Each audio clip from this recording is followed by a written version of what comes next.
Desde el inicio del proceso de conquista y colonización en la isla de Cuba se manifiesta la rebeldía aborigen. Una de las rebeliones más significativas fue la liderada por el cacique baracoense Guamá. De su lucha te propongo conocer hoy Baracoando.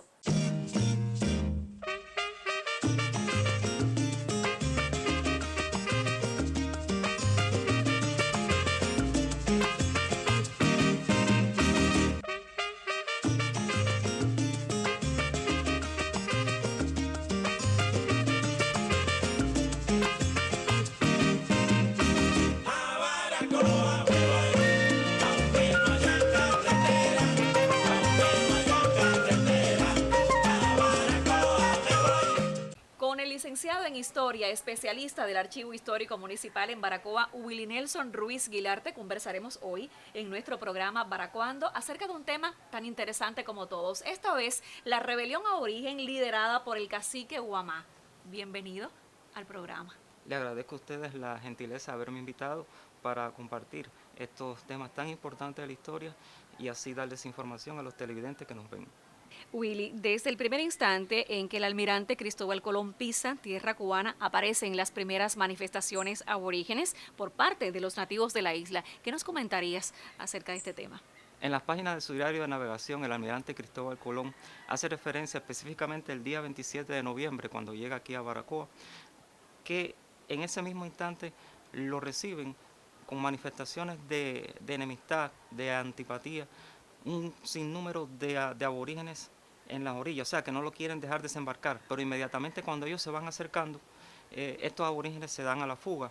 Similar situación ocurre posteriormente el día 3 de diciembre de 1492, cuando dan con una población grande y al mismo tiempo estos no quieren dejarlo desembarcar y se dan a la fuga, pero los españoles tratan de convencerlos, o sea, tienen de guía a un indio también, y posteriormente logran acercarse a estos aborígenes. O sea, en ninguna otra parte del recorrido que hizo Cristóbal Colón por Cuba encuentra signos de rebeldía, solo aquí en Baracoa.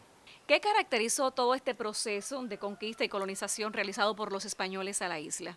Este proceso de conquista y colonización realizado por los españoles aquí en Cuba se caracterizó en un primer momento por el establecimiento, en primer lugar, de las villas aquí en nuestro país.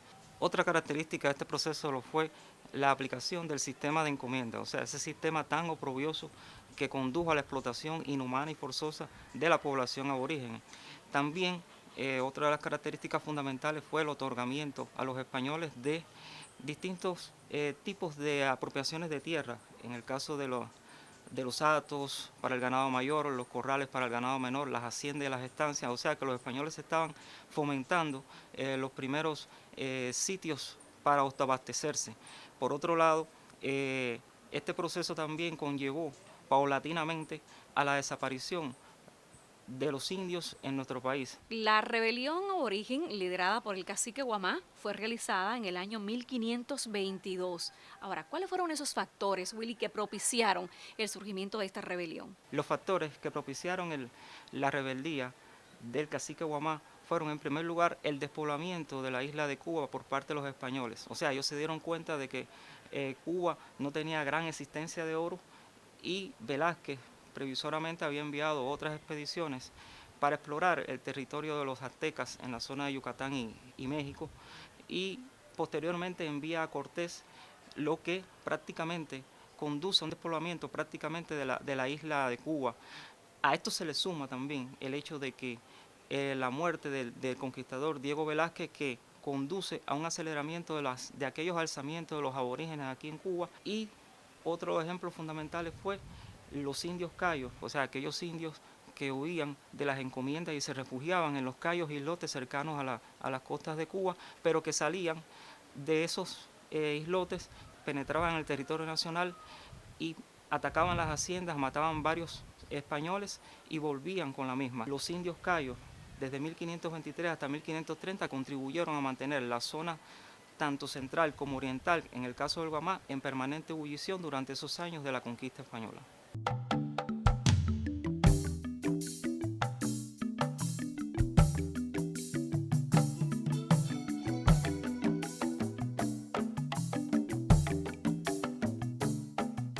De la rebelión aborigen liderada empleada por el cacique baracoense de Guamá en territorios de la antigua región histórica de acá de Baracoa. Conversamos hoy con Willy Nelson Ruiz Guilarte. Él es licenciado en Historia, especialista del Archivo Histórico Municipal, a quien ahora le voy a preguntar acerca de esas tácticas de guerra, Willy, que empleó el cacique Guamá con sus guerreros para enfrentar entonces a los conquistadores españoles. Las tácticas de guerra empleadas por el cacique Guamá y sus guerreros, en primer lugar, para enfrentar este poderío de los conquistadores españoles, fueron la emboscada, los ataques sorpresivos, los ataques a aquellos colonizadores que marchaban aislados, teniendo en cuenta una cosa, que España en ese tiempo era el ejército más fuerte que existía en Europa en esos momentos. Arcabuces, mosquetes contra las azagallas, las macanas, las hachas de piedra, y tuvieron que valerse de ese sistema de guerra de guerrillas, por decirlo así, de métodos de guerra irregular para enfrentar a este poderío español.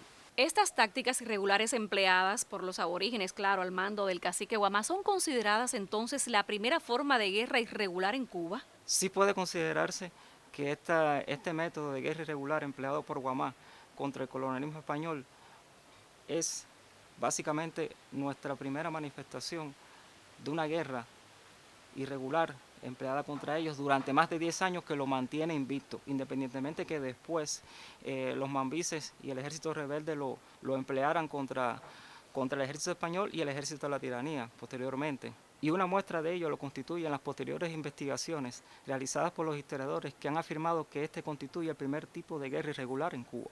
¿Qué tiempo duró la rebelión dirigida por el cacique Guamá y qué zonas de Baracoa abarcó? Esta rebelión tuvo su punto de inicio en el año 1522 y terminó, según las investigaciones realizadas, en 1532, aunque hay otros historiadores que afirman que fue en 1533. Esta sublevación encabezada por Guamá abarcó la zona comprendida desde Baracoa hasta Puerto Príncipe.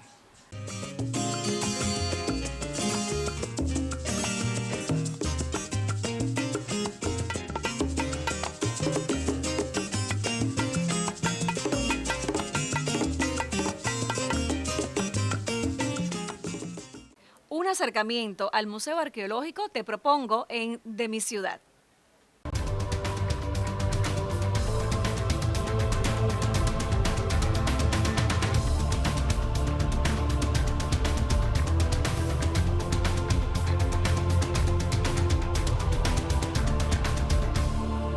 El Museo Arqueológico Cueva del Paraíso fue fundado el 24 de enero del 2003 y consta de varios salones. El primero se muestra, hay una serie de muestras de piezas arqueológicas de la localidad. La segunda parte muestra una pequeña colección de petroglifos. La parte superior se observa una reproducción de un enterramiento taíno y al final termina con el mirador, donde se puede apreciar una vista muy panorámica de la ciudad de Baracoa. La función específica del museo es conservar, proteger y difundir todo el patrimonio arqueológico de la localidad, y estamos abiertos todos los días de 8 de la mañana a 5 de la tarde.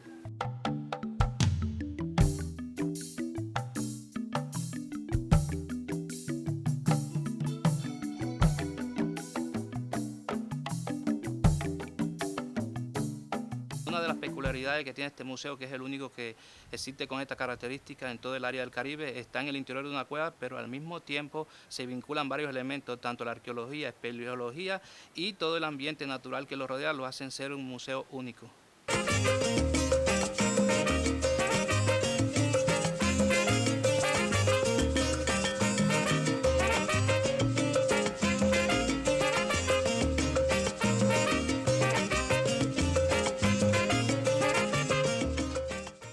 Continúo conversando con el licenciado Willy Nelson Ruiz Guilarte acerca de la rebelión aborigen liderada por el cacique Guamá. Willy, ¿cómo ocurre la muerte de este cacique Guamá?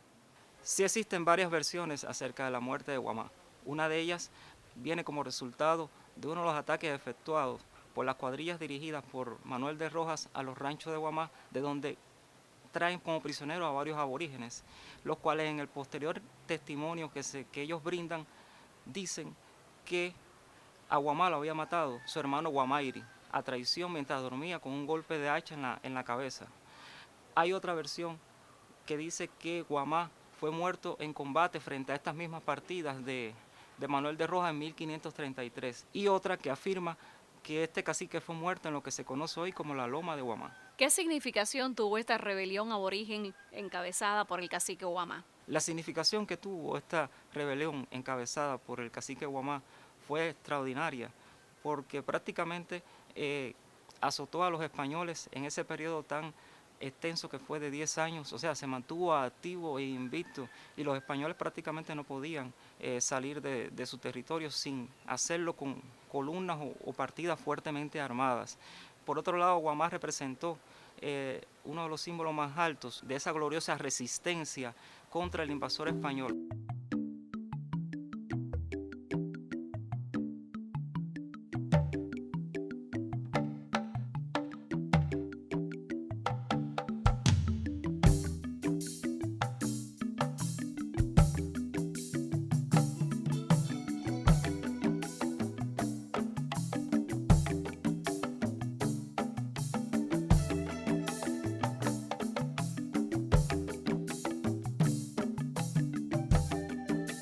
Hasta aquí nuestro encuentro de hoy, un nuevo recorrido por la senda de nuestra historia local, esta vez agradeciendo al licenciado en Historia, especialista del Archivo Histórico Municipal, Willy Nelson Ruiz Guilarte. Muchas gracias. Para mí es un verdadero placer compartir con ustedes y seguir descubriendo nuevos caminos de la historia. Y a ustedes, como siempre le digo, nos volveremos a encontrar en una próxima cita para seguir baracoando.